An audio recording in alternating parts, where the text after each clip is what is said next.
إن الحمد لله نحمده ونستعينه ونستغفره ونعوذ بالله من شرور أنفسنا ومن سيئات أعمالنا من يهده الله فلا مضل له ومن يضلل فلا هادي له وأشهد أن لا إله إلا الله وحده لا شريك له وأشهد أن محمدًا عبده ورسوله أما بعد فأعوذ بالله من الشيطان الرجيم يا أيها الذين آمنوا اتقوا الله حق تقاته ولا تموتن إلا وأنتم مسلمون يا أيها الناس اتقوا ربكم الذي خلقكم من نفس واحدة وخلق منها زوجها وبث منهما رجالا كثيرا ونساء واتقوا الله الذي تساءلون به والأرحام إن الله كان عليكم رقيبا يا أيها الذين آمنوا اتقوا الله وقولوا قولا سديدا يصلح لكم أعمالكم ويغفر لكم ذنوبكم ومن يطع الله ورسوله فقد فاز فوزا عظيما أما بعد فإن خير الحديث كتاب الله وخير الهدي هدي محمد صلى الله عليه وسلم وشر الأمور محدثاتها وكل محدثة بدعة وكل بدعة ضلالة وكل ضلالة في النار.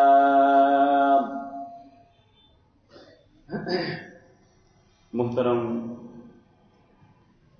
بزرگوں اور دوستوں اور بھائیوں،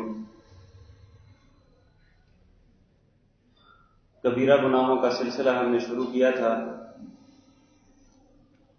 کہ وہ گناہ جو بغیر توبہ کے رب العالمین معاف نہیں کرتا، اور وہ گناہ کے جن کے بارے میں شریعت نے کوئی نہ کوئی وعید سنائی ہو. آج بھی ہم اسی سلسلے کو آگے بڑھائیں گے. رسول اللہ صلی اللہ علیہ وسلم کی متعدد روایات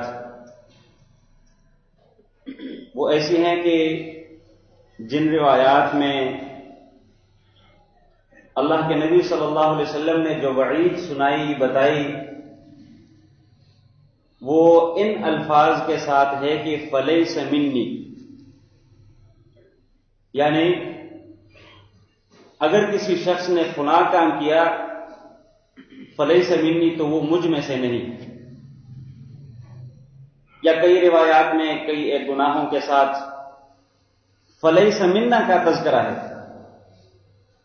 کہ جو کوئی بھی یہ کام کرے گا فلیس منا تو اس کا ہمارے ساتھ کوئی تعلق نہیں، وہ ہم میں سے نہیں ہے. سب سے پہلے تو اللہ کے نبی صلی اللہ علیہ وسلم کی یہ جو وعید ہے اس کو سمجھنا چاہیے کہ اگر کسی جگہ فلیس منی کا تذکرہ آئے یا فلیس منا کا لفظ آئے کہ جس کسی شخص نے یہ فلاں کام کیا تو وہ ہم میں سے نہیں یا وہ مجھ میں سے نہیں، اس کا معنی کیا ہے؟ اس میں دو باتیں ہیں. پہلی بات تو بالکل ایتھینٹک ہے کہ ان گناہوں کی وجہ سے بندہ دائرے اسلام سے خارج نہیں ہوتا. کبیرہ گناہیں، اللہ تعالیٰ کی نافرمانی ہے، اللہ کے نبی کی نافرمانی ہے، لیکن آیا اس گناہ کی وجہ سے یہ بندہ دائرے اسلام سے خارج ہوا؟ یہ بات بالکل اتھینٹک ہے۔ اہل السنہ والجماعہ کا منہج اور موقف یہ ہے کہ گناہ کی وجہ سے کوئی شخص دین سے نکلتا نہیں، بھلے وہ گناہ کبیرہ ہے، بھلے وہ صغیرہ ہے، وہ جیسے بھی ہے۔ دوسرے نمبر پر پھر اس کا مطلب کیا ہے، اس کا معنی کیا ہے؟ تو اس میں علماء کے مختلف اقوال ہیں، لیکن ہم ان اقوال کی طرف نہیں جاتے۔ سفیان ابن عیینہ رحمہ اللہ تعالی رحمۃ واسعہ، ان کی بات جو مجھے بھی اچھی لگتی ہے اور آپ کے سامنے رکھنا ضروری سمجھتا ہوں، وہ یہ ہے کہ ان الفاظ کی کوئی تشریح اور کوئی وضاحت نہ کی جائے، بلکہ کسی کے سامنے جب کوئی یہ حدیث آئے تو لوگوں کے سامنے یہ الفاظ ایسے ہی رکھ رہے۔ عربی سے کسی نے ترجمہ کرنا پشتو میں، تو وہ پشتو والا سیم ترجمہ کر لے۔ اگر کسی نے اردو میں ٹرانسلیٹ کرنا ہے اس کو، تو ٹرانسلیٹنگ میں ترجمہ کرتے ہوئے الفاظ سے وہی ترجمہ کیا جائے، فلیس منی، وہ مجھ میں سے نہیں۔ اور بنیادی جو مقصد ہے ان الفاظ کا، کہ جہاں کہیں اللہ کے نبی صلی اللہ علیہ وسلم یوں کہتے ہیں، دراصل لوگوں کو ڈرانا، لوگوں کو دھمکانا ہوتا ہے کہ ان اعمال سے اپنے آپ کو بچا سکے۔ اور پھر ہر بندہ خود سوچے کہ ایک شخص ہے، اللہ کے نبی اس سے برات کا اعلان کرتا ہے، ایک شخص ایسا ہے کہ اللہ کے نبی اس کے بارے میں یوں کہتے ہیں کہ لیس منا، یعنی اہل اسلام میں سے نہیں۔ اب اس کا کیا مطلب ہوگا، اس کا کیا تشریح کر سکتے ہیں؟ ہر شخص خود ہی کو جواب دے دے، خود ہی سوچے کہ اس کا مطلب کیا ہو سکتا ہے۔ لہذا یہ مسئلہ بالکل واضح ہے اور اس کو مطلق رکھنا چاہیے۔ کوئی کہتے ہیں کہ اللہ کے نبی کے طریقے پر، وہ تو بالاولیٰ نہیں ہے۔ اب دیکھیے، اللہ کے نبی صلی اللہ علیہ وسلم نے نیک اعمال کا حکم دیا، گناہوں سے روکا ہے۔ اب جب گناہوں سے روکا ہے اور یہ بندہ گناہ کر رہا ہے، تو اللہ کے نبی کے طریقے سے تو بالاولیٰ یہ ہٹا ہوا ہے۔ لہذا یہ تشریح کرنا کہ یہ شخص اللہ کے نبی کے طریقے پر نہیں، وہ تو پہلے ہی اس رستے کو چھوڑ چکا ہے، اللہ کے نبی کی نافرمانی کر رہا ہے۔ لہذا ان الفاظ کو مطلق رکھنا چاہیے، جو کوئی اس سے جو معنی اس کے ذہن میں آتا ہے، لیکن یہ ساتھ یاد رہے کہ بندہ اسلام کے سرکل سے خارج نہیں ہوگا، کیونکہ یہ گناہ ہیں، اور گناہ کی وجہ سے کسی شخص کا اسلام سے خارج ہونا درست اور جائز نہیں۔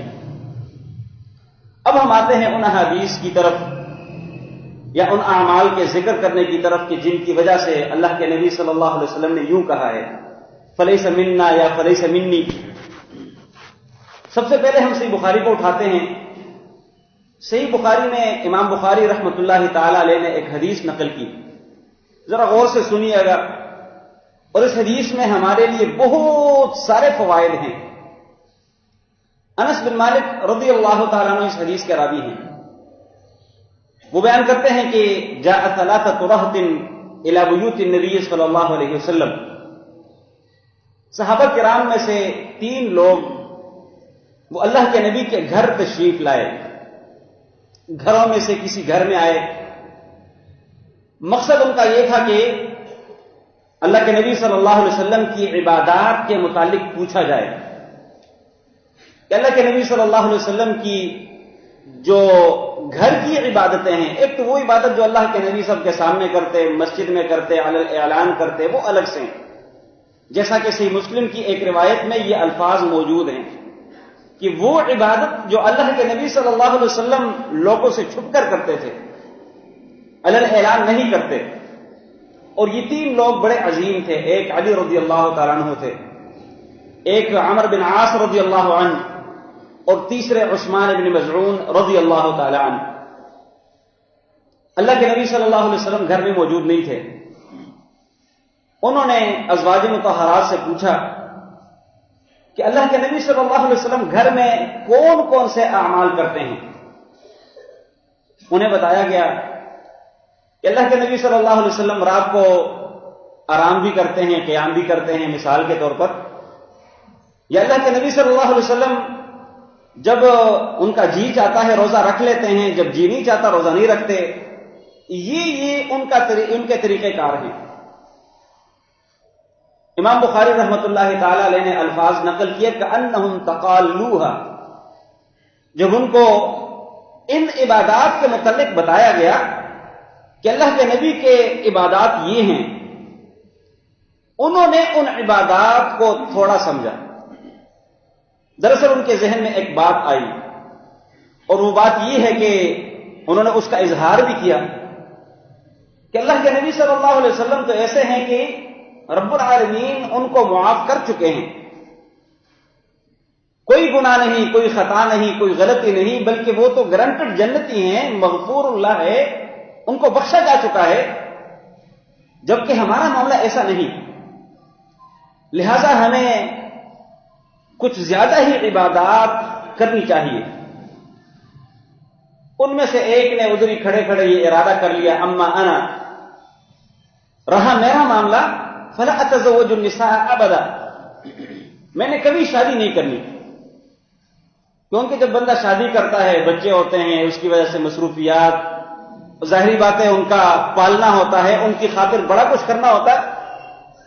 تو لہذا میں شادی نہیں کروں گا، ویسے ہی کنوارا رہوں گا. ایک جان ہوگی، جہاں رہوں وہاں سہوں، جیسے ہوگا ویسے زندگی گزارتا جاؤں اور اللہ تعالیٰ کی عبادت بہترین طریقے سے کر سکوں گا.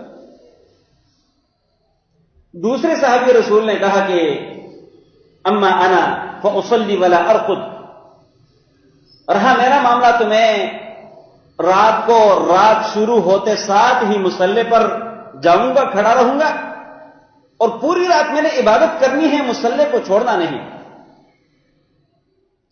جو تیسرے صحابی رسول تھے انہوں نے ارادہ کیا کہ رہا میرا معاملہ فاصوم ولا افطر، میں روزانہ روزہ رکھوں گا، کبھی میں نے روزہ چھوڑنا نہیں. یہ تینوں لوگ تینوں باتیں کر کے واپس چلے گئے. اللہ کے نبی صلی اللہ علیہ وسلم جب گھر تشریف لائے، ان کو بتایا گیا کہ یوں فلاں فلاں آئے تھے، اللہ کے نبی نے ان کو بلایا، ان سے پوچھا کہ تم لوگوں نے یہ باتیں کی؟ تو انہوں نے کہا ہاں اللہ کے نبی یہ باتیں ہم نے کی ہیں. اللہ کے نبی صلی اللہ علیہ وسلم نے ان کو کہا کہ اما لوگوں خبردار رہو، انی لاخشاکم للہ، تم سب سے زیادہ رب العالمین سے خشیت اور ڈرنے والا میں ہوں. وَأَتْقَاكُمْ لَهُ، اور سب سے زیادہ تقوی والا میں ہوں، مجھ سے زیادہ کوئی بھی تقوی والا نہیں. میرا معاملہ یہ ہے کہ میں رات کو آرام بھی کرتا ہوں اور قیام کے لیے بھی اٹھتا ہوں. اسی طرح میرا معاملہ یہ ہے کہ جب میرا دل چاہتا ہے تو میں روزہ رکھ لیتا ہوں، جب میرا دل نہیں چاہتا تو میں روزہ چھوڑ دیتا ہوں. وقت تزوجت النساء، اور میں نے شادیاں بھی کی ہے. اللہ کے نبی صلی اللہ علیہ وسلم کی 9 بیویاں ایک وقت میں حیات تھیں، ان کا بھی میں خیال رکھتا ہوں. فمن رغب عن سنتی فلیس منی، لہذا یہ بات یاد رکھو، جس کسی شخص نے میرے طریقے کو چھوڑ کر، سنت سے مراد طریقہ ہے، جس کسی شخص نے میرے طریقے کو چھوڑا فلیس منی، وہ مجھ میں سے نہیں. یہ صحیح بخاری کی حدیث ہے. اب اس حدیث میں ہمارے لیے بہت سارے فوائد ہیں. سب سے بنیادی فائدہ یہ ہے بھائیوں، میں آپ سے پوچھنا چاہوں گا کہ یہ جو 3 صحابہ تھے، انہوں نے کوئی گناہ کا ارادہ کیا تھا؟ نیکی کا تھا، گناہ کا نہیں تھا، نافرمانی کا نہیں تھا، بلکہ ایک نیک عمل کا ارادہ انہوں نے کیا تھا. لیکن سوال یہ اٹھتا ہے کہ اللہ کے نبی صلی اللہ علیہ وسلم پھر غصے کیوں ہوئے؟ اللہ کے نبی صلی اللہ علیہ وسلم نے پھر ان پر غصے کا اظہار کیوں کیا، اور اللہ کے نبی نے ان کو اتنے سخت الفاظ کیوں کہیں کہ فمن رغب عن سنتی فلیس منی، کہ جس کسی شخص نے میرے طریقے کو چھوڑا وہ مجھ میں سے نہیں. دراصل بھائیوں جو بات ہے وہ یہ ہے کہ جیسا کہ سنن ترمذی کی ایک روایت ہے، اللہ کے نبی صلی اللہ علیہ وسلم نے فرمایا کہ المؤمن کالجمل الآنف، مومن شخص اس اونٹ کی طرح ہے کہ جس کے ناک میں نکیل ڈلا ہوا ہو. نکیل ڈلا ہوا اونٹ، جیسا وہ اونٹ اپنے مالک کا تابع ہوتا ہے، جہاں اس کو بٹھاتا ہے وہ بیٹھتا ہے، جہاں اس کو کھڑا کرتا ہے وہ کھڑا ہوتا ہے، جہاں بھگاتا ہے وہ بھاگتا ہے، جہاں روکنے کی کوشش کرتا ہے وہاں رکتا ہے. بالکل سیم ایسے یہ مومن انسان نکیل ڈلا ہوا اونٹ ہے. اس کے لیے حدود اور قیود ہیں. جہاں اللہ اور رسول اللہ نے کہنا ہے کہ رکو وہاں رکنا ہے، اور جہاں اللہ اور اللہ کے رسول نے بھاگنے کا کہنا وہاں بھاگنا ہے. جیسے اللہ اور اس کے رسول نے کہا ویسی زندگی گزارنی، وہ عبادات کا معاملہ ہو، وہ اخلاقیات کا معاملہ ہو، وہ معاملات کا معاملہ ہو، وہ کوئی بھی ہو، جیسے اللہ کے نبی نے زندگی گزاری ویسے ہی یہ مومن کرے گا. اور ایمان لانے کا، کلمہ پڑھنے کا بنیادی مقصد یہی ہے کہ شخص نے اپنے سارے اختیارات کو اٹھا کر اللہ کے نبی کی جھولی میں ڈال دیے کہ اللہ کے نبی جیسے تو نے کہنا میں نے ویسے کرنا، جیسے تیرا حکم ہوگا میں نے ویسے کرنا ہوگا. ایمان کا اصل بنیادی مقصد اور فائدہ یہ ہے. اب یہاں پر صحابہ کرام نے نیک اعمال کے ارادے کیے، لیکن چونکہ طریقہ اللہ کے نبی کا نہیں. اللہ کے نبی صلی اللہ علیہ وسلم جس رستے پر چلے تھے وہ رستہ وہ والا تھا. اللہ کے نبی صلی اللہ علیہ وسلم نے لہذا ان کو سخت الفاظ کہے، ان کے اوپر غصے ہوئے اور ان کی اصلاح کی کوشش کی کہ فمن رغب عن سنتی فلیس منی، جس کسی شخص نے میرے طریقے کو چھوڑا وہ مجھ میں سے نہیں. یہاں پر ایک چھوٹی سی بات، ایک اور فائدہ اس حدیث میں، وہ یہ ہے کچھ لوگ یہ سمجھتے ہیں کہ لمبی لمبی نمازیں پڑھنا شاید کہ یہ اصل طریقہ ہے، اور کچھ لوگ شاید کہ یہ سمجھتے ہیں کہ دنیاوی جو نعمتیں ہیں ان نعمتوں سے بالکل کنارہ کشی اختیار کرنا یہ دینداری ہے، جبکہ ایسے نہیں. اسلام میں رہبانیت نہیں ہے. دنیاوی نعمتوں سے کنارہ کشی کرنا یہ اسلام کی تعلیمات نہیں ہے، بلکہ اسلامی تعلیمات دنیا کی نعمتوں میں رہتے ہوئے اس کے ساتھ مل کر رہ کر زندگی گزارنا، جیسے اللہ اور اس کے رسول نے کہا ہے. لہذا رہبانیت کو نہیں اپنانا. جو لوگ تارک الدنیا بن جاتے ہیں، دنیا کو چھوڑنے والے ایک طرف اللہ اللہ کرتے ہیں، یقین کیجئے گا ان کی یہ عبادت اپنی جگہ، لیکن رب العالمین کے ہاں یہ قابل قبول نہیں.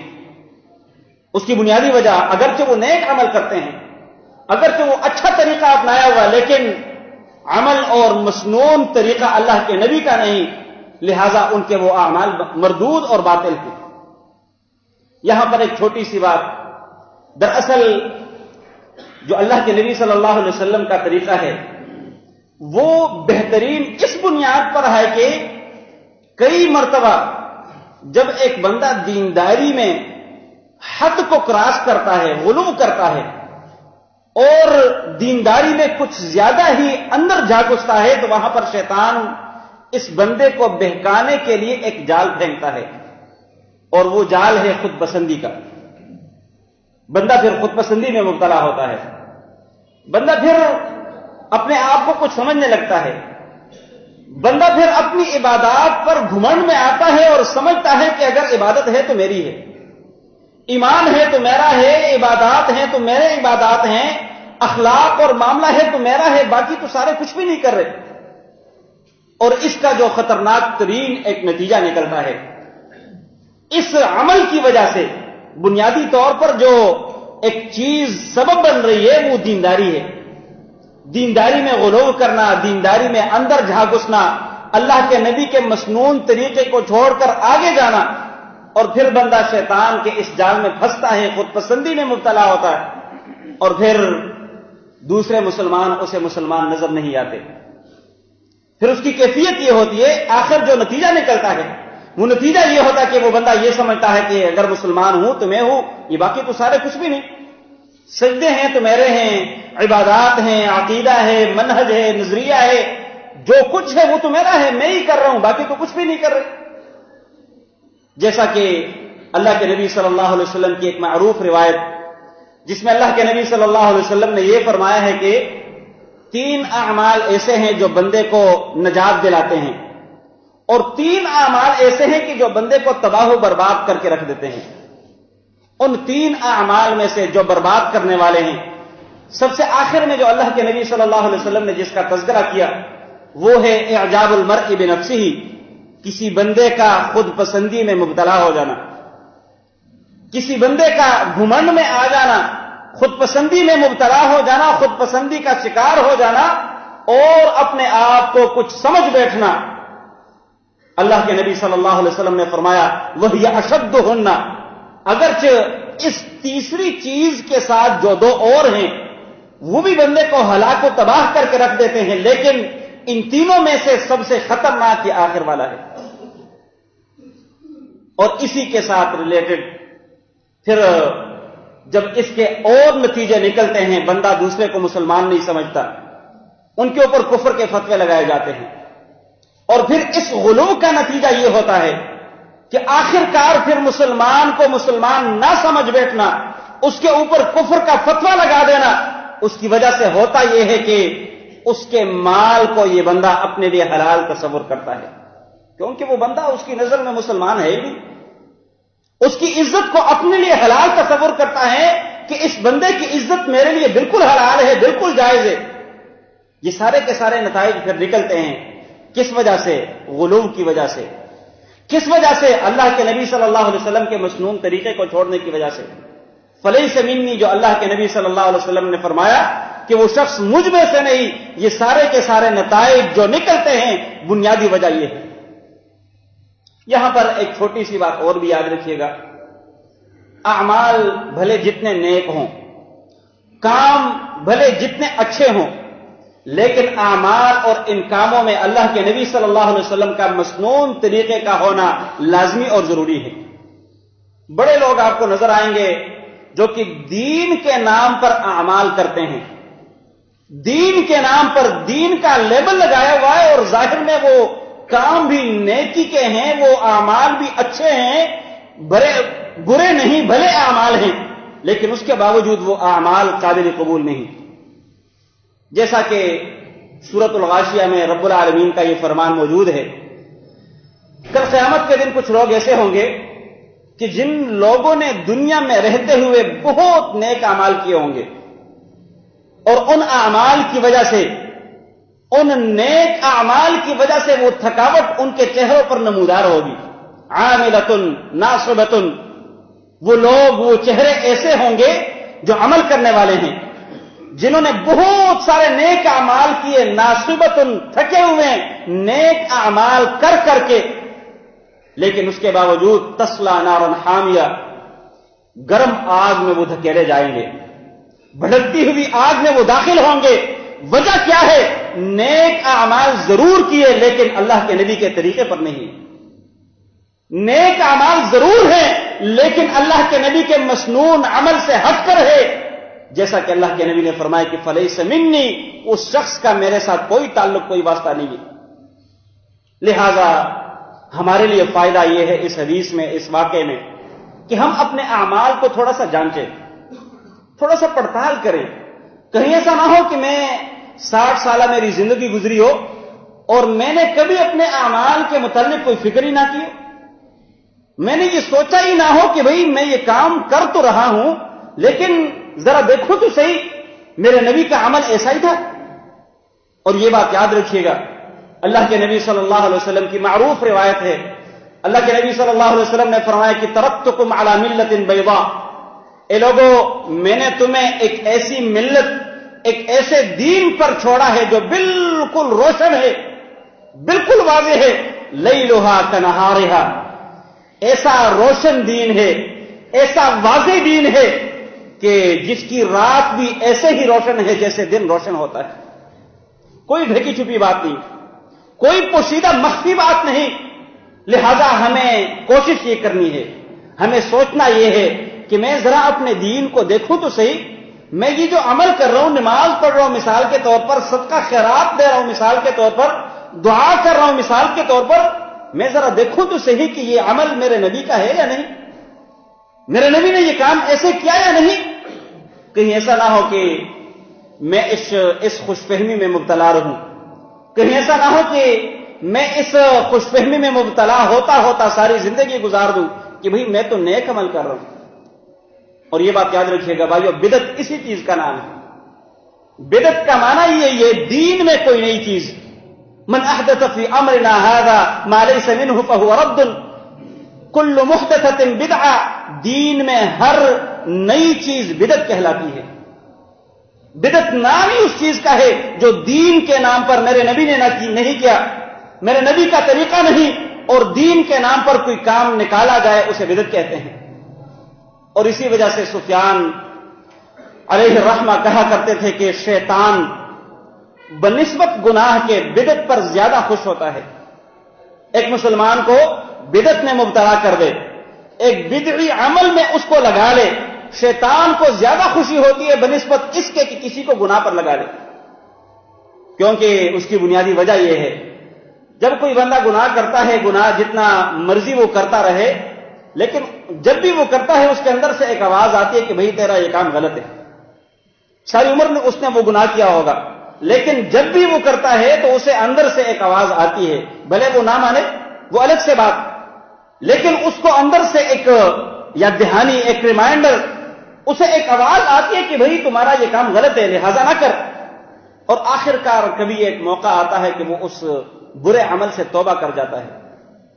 جبکہ اس کے مقابلے میں جو بدعت ہے، اس کے مقابلے میں وہ جو اللہ کے نبی صلی اللہ علیہ وسلم کے طریقے کو چھوڑ کر کوئی اور طریقہ جو اپنایا جا چکا ہوتا ہے، بندہ تو کبھی وہ یہ تصور نہیں کرتا کہ میں برا عمل کر رہا ہوں. وہ تو یہی سوچتا ہے کہ میرا یہ کام دینداری ہے، وہ تو یہی سوچتا جاتا ہے کہ میں تو دیندار ہوں، جبکہ اسے یہ پتہ نہیں کہ میری دینداری اللہ کے نبی کی دینداری نہیں. لہذا کسی بھی معاملے میں افراط و تفریط کا شکار نہیں ہونا چاہیے. نہ تو بندہ دینداری کے معاملے میں غلو سے کام لے، اور نہ بالکل بندہ دین کے معاملے کو چھوڑ ہی دے، بالکل اپنے آپ کو سمجھائے ہی نہ، دین کے معاملے کو سمجھنے کی کوشش ہی نہ کرے. لہذا یہ ہمارے لیے ایک بنیادی فائدہ. اور اس وقت بہت سارے اعمال ایسے ہیں، بہت سارے کام ایسے ہیں جو کہ ظاہر میں وہ اعمال، وہ کام دین کے ہیں، ظاہر میں وہ اعمال اچھے ہیں، لیکن میرے نبی کا طریقہ نہیں. اب یہ جو 3 صحابہ تھے، ایک صحابی رسول یہ ارادہ کرتا کہ میں نے ساری رات مصلی پر گزارنی ہے. اب یہ مصلی پر رات گزارنا کوئی برا کام نہیں، نیکی والا عمل ہے، لیکن اس شخص کا یہ عمل اگرچہ نیکی والا ہے لیکن میرے نبی کا جبکہ نہیں مسنون، لہذا یہ کام مردود ہوگا، فلیس منی ہوگا، اللہ کے نبی صلی اللہ علیہ وسلم کے ان الفاظ کے مطابق. لہذا دونوں طریقوں کو، دونوں ترتیب کو سوچنا چاہیے، کہیں ہم غلو کا شکار نہ ہو اور کہیں ہم بالکل تفریط کا شکار ہو کر اپنے دین کو چھوڑ نہ بیٹھیں. اس کے ساتھ ایک اور حدیث بھی ذکر کیے دیتے ہیں جس میں اللہ کے نبی صلی اللہ علیہ وسلم نے یہی کہا کہ فلیس منی. اللہ کے نبی صلی اللہ علیہ وسلم ایک مرتبہ بازار میں گئے، نکلے تو دیکھا ایک شخص غلہ بیچ رہا تھا. اللہ کے نبی صلی اللہ علیہ وسلم نے اپنا ہاتھ وہ جو ڈھیر تھا اس کے اندر داخل کر دیا تو اسے پتا چلا کہ اندر سے یہ دانے گیلے ہیں. اللہ کے نبی صلی اللہ علیہ وسلم نے اس موقع پر یہ کہا من غش فلیس منا. جس کسی شخص نے دھوکہ دیا، جس کسی شخص نے فراڈ کیا، جس کسی شخص نے ظاہر میں کچھ اور باطن میں کچھ اور کر کے دکھایا، فلیس منی، اس شخص کا میرے ساتھ کوئی تعلق نہیں. ایک اور حدیث میں تھوڑی اس کی تفصیل بھی ہے. اللہ کے نبی صلی اللہ علیہ وسلم جب چکر لگا رہے تھے تو دیکھا ایک بندہ وہ غلہ بیچ رہا ہے، ڈھیر اس نے لگایا ہوا غلے کا. اللہ کے نبی صلی اللہ علیہ وسلم نے اس سے پوچھا کیسے دانے بیچ رہے، کیا ریٹ ہے، کیا قیمت ہے، اس نے بتا دیا. اللہ کے نبی صلی اللہ علیہ وسلم کو عین اسی موقع کے اوپر وحی آئی کہ اللہ کے نبی آپ یہ دانے تھوڑا چیک کیجئے گا. اللہ کے نبی نے اپنا ہاتھ مبارک اس ڈھیر میں داخل کیا، پتا چلا کہ اندر سے وہ دانے گیلے ہیں اور جو خشک دانے تھے وہ باہر رکھے ہوئے دھوکہ دینے کے لیے. اب ظاہری بات ہے جب گاہک آئے گا، کسٹمر میں آنا ہے تو اس نے دانوں کو دیکھنا کہ خشک ہیں، بالکل درست ہیں، صحیح ہے، ٹھیک ٹھاک ہے، جبکہ اندر سے کچھ اور ہے.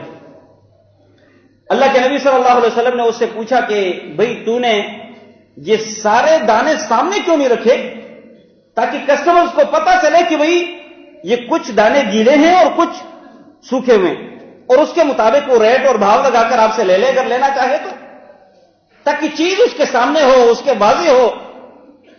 اس بندے نے کہا کہ دراصل اللہ کے نبی صلی اللہ علیہ وسلم رات بارش ہوئی اور اس بارش کی وجہ سے یہ کچھ دانے گیلے پڑ گئے تھے، لہٰذا میں نے اندر کیے۔ پھر اللہ کے نبی صلی اللہ علیہ وسلم نے فرمایا کہ من غش فلیس منا، جس کسی شخص نے دھوکہ دیا وہ ہم میں سے نہیں۔ اب اس حدیث میں بھی کافی سارے ہمارے لیے فائدے ہیں۔ ایک تو بنیادی فائدہ ملاوٹ کرنا، دھوکہ دینا، کسی بھی سلسلے میں، کسی بھی ترتیب میں، کہ گھاس کو نہ بتایا جائے اور اس کے سامنے وہ چیز، اس کی اصلیت نہ رکھی جائے اور اس کے اوپر وہ چیز بیچی جائے، یہ بندہ اللہ کے نبی صلی اللہ علیہ وسلم کہتے ہیں کہ مجھ میں سے نہیں۔ عموماً ہمارے معاشرے میں من غش فلیس منا کا ترجمہ کیا جاتا ہے جس نے ملاوٹ کی۔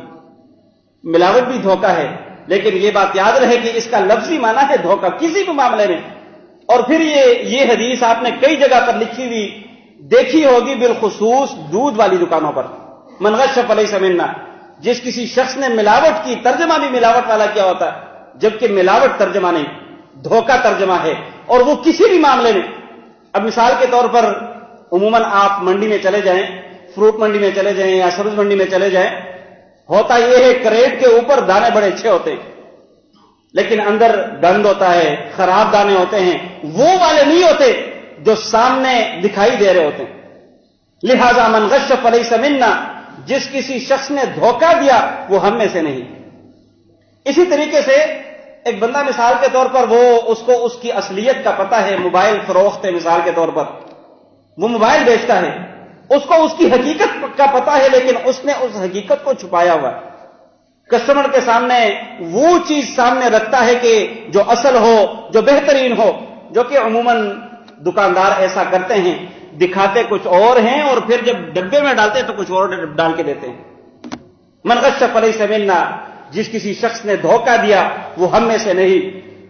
علی ھذا القیاس سوچتے جائیں، معاشرے میں جتنی بھی صورتیں ہیں، کبیرہ گناہ ہے کسی مسلمان کو دھوکہ دینا، کسی مسلمان کے ساتھ دھوکے والا معاملہ کرنا۔ دوسرا اس حدیث میں جو ہمارے لیے فائدہ ہے وہ یہ ہے بھائیوں کہ جو امیر ہے، جو ذمہ دار ہے، جو وزیر ہے، کوئی بھی کسی بھی معاملے کا، اس کو چاہیے یہ کہ وہ خود چکر لگائے۔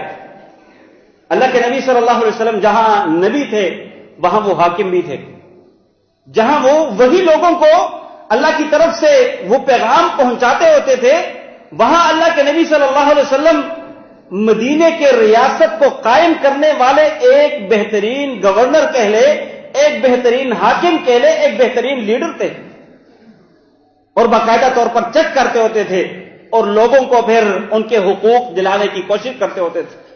لہذا جس کسی کے ہاتھ میں جتنی ذمہ داری ہے اس کو اس قدر اپنی ذمہ داری کو جانچنے کی کوشش کرنی چاہیے۔ ہم اللہ کے نبی سے کوئی بڑے بندے نہیں ہیں، اللہ کے نبی صلی اللہ علیہ وسلم بہت عظیم تھے، لیکن اس کے باوجود اللہ کے نبی صلی اللہ علیہ وسلم باقاعدہ چکر لگاتے ہوتے تھے۔ تو اللہ تعالیٰ سے ہم دعا کرتے ہیں کہ اللہ رب العالمین ہمیں قرآن اور سنت کو سمجھنے اور اس کے مطابق عمل کرنے کی توفیق عطا فرمائے۔ وأقول قولي هذا وأستغفر الله لي ولكم ولسائر المسلمين واستغفروه إنه هو الغفور الرحيم۔